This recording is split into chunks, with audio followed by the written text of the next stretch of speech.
All right, let's talk about the 4 reasons diets don't work, okay? So there's more than four, but these are the most important four. We'll save the others for another video. But if you've ever gone on one of these calorie restrictive diets, and I won't mention any company names, but they're all the big names out there. You know them all, the TV commercials and everything. They are based completely on extreme caloric deficit. Not having a small caloric deficit, which is okay, but big caloric deficits, which is not okay. And we're going to talk about why that is in a second. But if you've ever gone on one of those, you most likely have experienced something like the following. You get on the diet, you dread it because everyone knows, first of all, you got to start a diet on a Monday, right? That's just the thing. So, and then the Sunday before, you binge eat all the delicious foods you think you can't have now for the rest of your life. And then Monday morning, wake up and you start this diet. You're miserable. It's going to suck. You know it's going to suck, but you do it anyway because you think you got to lose weight. And guess what? A week later, 2 weeks later, I've lost 3 pounds. I've lost 7 pounds. I've lost 10 pounds. You're on cloud nine. You think this diet is the greatest thing ever. You're telling all your friends about it. You're posting on Facebook. This is the greatest thing ever. I've lost 10 pounds in 2 weeks. And then all of a sudden, these voices in the back of your head start going off, saying things like cookies, pizza, ice cream, cake. And next thing you know, you're driving into Publix. You got a big box of donuts. You're eating the whole thing on the way home. You've fallen off the wagon. You're blaming yourself. You're feeling guilty. I have no willpower. This diet was great. It's all my fault. Fast forward a month or two, you put all the weight back on and then some. If that sounds familiar, which I'm guessing if you've done one of these diets, it does. That is the way it goes for almost everybody who does these diets. In fact, 95% of people who go on these diets fail. 95%. So put that in perspective. If you went to the doctor and said, hey, doc, I'm sick, give me some medicine. And he said, I'll give you some medicine, but the medicine I give you's only got a 5% chance of working. Chances are you're going to be a little bit upset, lose probably all faith and trust in that doctor, and go see another one. But when it comes to these weight loss plans, we tend to want to go back over and over again because we think that we lost 10 pounds and the reason we failed was because I didn't have the willpower. So let's talk about the 4 reasons why they did fail, and maybe that'll shed some insight of why this is happening and hopefully guide you in a different direction to where you never go back to these extreme weight loss plans. So reason number 1 is they're unsustainable. Okay, so that whole binge eating, going to Publix, eating a box of donuts or a bag of Oreos on the way home, that's happening because your body thinks it's starving on these diets. And that is a chemical reaction inside the brain that is telling you to go find more food because I'm starving. Your brain doesn't care about how you look in a dress or a pair of jeans. It cares about survival. So what it's saying to you is, hey, I don't have enough food. The body's starving. So let's crave sugar and let's go get sugar so we get a quick energy boost. So now we have energy to go find more food. And when we find that food, let's make it as calorically dense as we can so we have food to burn and live off of while we go find more food. That's kind of how the brain operates, right? So that diet that you fell off of and you blamed yourself for was not your fault. It was 100% a chemical reaction in your brain that you had no control over. But you didn't know that, so you blamed yourself. And you felt guilty. And you thought, this is just my fault and the way I am. What you didn't know is what I just said, and also the fact that you joined the club of 95% of people who also failed. These weight loss companies know this, but they also know the fact that you lost that 10 pounds means that once you fall off the wagon and it's time to lose weight again, you'll go right back to them, give them more money, and their bottom line, because they're a $60 billion industry, is more important than the sustainability of their diet and is more important than your health and your longevity and your happiness and success, okay? So reason number 1, they're unsustainable. Number 2 is when you did lose weight, that 10 pounds, 12 pounds, 20 pounds, heck, sometimes 30 pounds, a vast majority of that weight was water and muscle. Maybe a little bit of fat was in there too, but not a lot. And I have a feeling when you started the diet, your goal was fat loss, not just weight loss.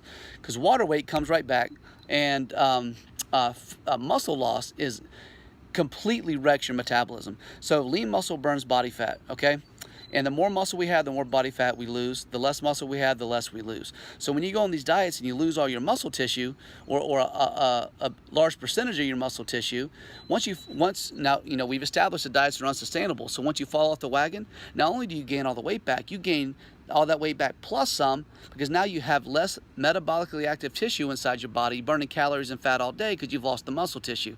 So now you have sabotaged your metabolism for the rest of your life unless you do something about it. And you're gonna have a really hard time keeping weight off or losing weight because you've lost the muscle tissue. So that's reason number 2 is you lose muscle, and that's really, really bad for your long-term metabolism. Reason number 3 is, okay, so the diet was unsustainable, and you you lost a lot, lost the wrong kind of weight, and now when you blame yourself, you have low willpower. You tell yourself that you're weak. All these head trash. You tell yourself the diet must have been great because I lost 22 pounds. So once you've kind of gotten sick and tired of being sick and tired again, and once you've kind of gotten to a point where you you know, you're sick of being overweight and it's time to go on another diet, you go right back to the same style of diet, maybe not the same exact diet, or maybe you do, but something just like it, this extreme caloric deprivation, and you try it again.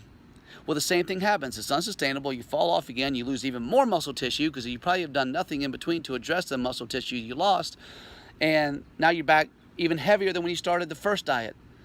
And then you do it again and again and again. Next thing you know, you've done 5, 6, 7, 8 diets, and when you were once 20 pounds overweight, now you're 30 pounds overweight, and then you're 40 pounds overweight, now you're 70 pounds overweight, because every time you fall off the wagon, you've lost the muscle tissue, your metabolism's been sabotaged, you gain more weight. So now when you were once 20 pounds overweight, because of these low-calorie diets, you're now 80 pounds overweight. And yet you still blame yourself, which is a huge mistake, because it was never your fault. It was always the fault of these crappy diets, okay? And then reason number 4 is these diets are no fun. They kind of suck, right? I mean, you wake up on a Monday morning, know it's day 1 of the diet. You're not happy. You're not jumping out of bed. Woo, I get a diet today. It's miserable. But somehow in our heads, we tell ourselves that it's supposed to be miserable, or I can maintain this being miserable for the rest of my life. And you know you can't. I can't. Nobody can. Nobody wants to be miserable. I mean, food is good. Food tastes good. It's a big part of our lives. It's part of every social gathering we have. You know, to deprive yourself of food for the rest of your life is unrealistic. To be miserable the rest of your life is unrealistic. So diets are just no fun, and they don't set you up for a complete lifestyle change. They're setting you up for failure, as we've established, but you're also doing it for a very short amount of time. All right, so I got a little phone call there, and got interrupted. I'm sorry about that. But the last point I was making is that these diets are, again, they're no fun, and they set you so you're not setting yourself up for a long-term lifestyle change, which is issue number 4. So they're not sustainable. You're losing the wrong kind of weight. You're wrecking your metabolism. You're going back to these diets over and over again because you think they're what works, and they're not. And you're wrecking your metabolism even further. And it's no fun. You're miserable, and you're not having a true lifestyle change.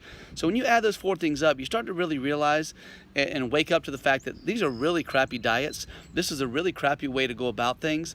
But it's also companies that are preying upon your wallet and trying to grow their bottom line, right? So at the end of the day, there's more sustainable things to do. There's more fun things to do. There's things that fit into your lifestyle better. There's things that you can do for a long stretch. There's more than one way to skin a cat when it comes to nutrition and fat loss. And I try to teach many different ways and really fit things into people's lifestyles and really guide them in directions where they can sustain it for the long term. So when you're looking to find a new way to eat, let's not go to these caloric deprivation to the extreme kind of diets. Let's look for something more sustainable. If you ever need help with that, that's what I do. There's a lot of people that do it, so it's not just me. So find somebody that can help you, and then combine that with a really good exercise program, and you'll see amazing results, and results that you'll be able to maintain for the long haul, not just for a month or 2, okay? Sorry for the long video, but this is an important topic and one that kind of gets me fired up. So if you have any questions, let me know. You can always reach out to me at furyfitness.jason@gmail.com, and also visit our website at furyfitnesswoodstock.com. And if you ever want to jump in on our boot camp and give it a shot for a couple weeks, we'd love to have you. So until then, or until next time, I should say, have a great day. We'll talk soon. Bye.